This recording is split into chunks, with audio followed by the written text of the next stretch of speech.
네, 어저께 있었던 적반하장 교섭단체 대표 연설에 대해서 장동혁 최고에 이어서 조금 더 말씀드리겠습니다.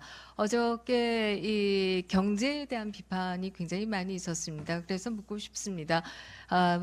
문재인 정부의 경제의 성적표라고 한다면 바로 국가 부채 400조 증가, 가계 부채 500조 증가로 얘기할 수 있습니다. 이것이 정권 교체와 함께 다 리셋이 됐다라고 하면 더 이상 비판할 이유가 없습니다. 그러나 이것은 정권은 교체되었어도 리셋되지 않고 여전히 우리에게 엄청난 부담을 주고 있습니다.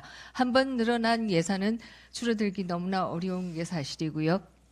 뿐만 아니라 늘어난 가계부채는 고금리 시대를 맞아서 가계를 너무나 어렵게 하고 있습니다.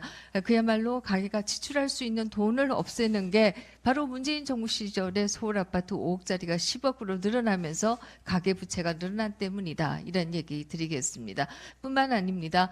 문재인 정부 시절에 탈원전한다면서 왔다 갔다 하다가 결과적으로 전기요금이 엄청나게 오르게 되고 이로 인해서 지금 4대 전자산업이 내는 전기요금이 총 4조에서 지금 총 5조에서 9조까지 늘어났습니다. 이것은 기업의 경쟁력을 낮추는 것이고 기업의 경쟁력이 낮아지면 일자리가 없어지는 것이고 일자리가 없어질 뿐만 아니라 세수도 줄어드는 것이다.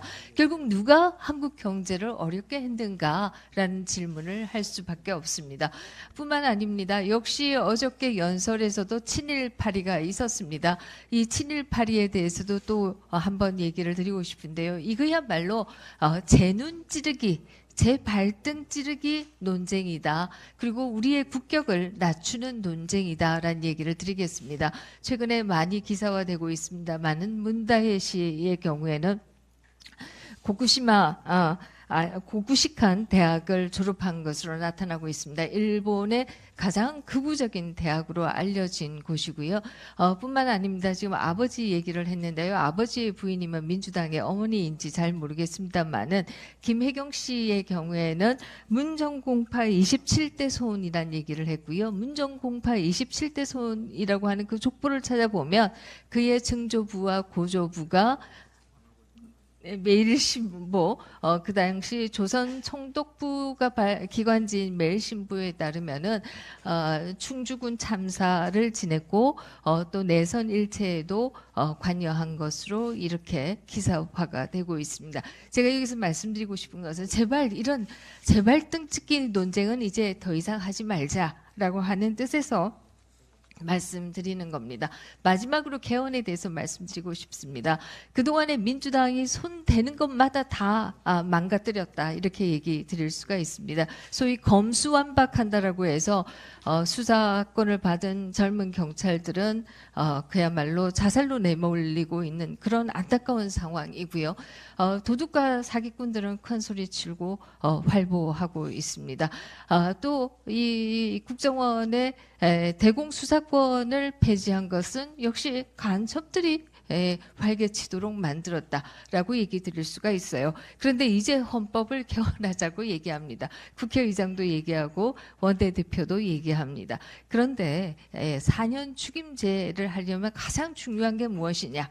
그것은 선거의 공정성이 지켜져야 4년 축임제가 가능합니다. 그런데 민주당은 우리가 잘 아시다시피 2017년 드루킹 등이 8천만 건 이상의 댓글을 조작한 바가 있습니다. 뿐만 아니라 울산시장 선거 개입을 통해서 소위 울산시장 부정선거를 한 바가 있습니다. 뿐만 아닙니다. 21세기판 고무신 선거라고 얘기할 수 있는 선거를 앞두고 현금을 지급하는 일들도 있었습니다. 이렇게 한다라고 하면 4년 중임제는 불가능합니다. 4년 중임제는 결과적으로 부정선거가 판치는 세상 만들어질 것이고 이것은 한국 정치를 굉장히 무너뜨리게 될 것이다. 이렇게 얘기 드릴 수가 있습니다. 그래서 적어도 4년 중임제 자체가 나쁜 것은 아닙니다만은 이것을 하기 위해서는 선거의 공정성이 지켜지는 나라가 돼야만이 가능하다. 이런 말씀 올리겠습니다. 이상입니다. 네, 21년 만에 정부가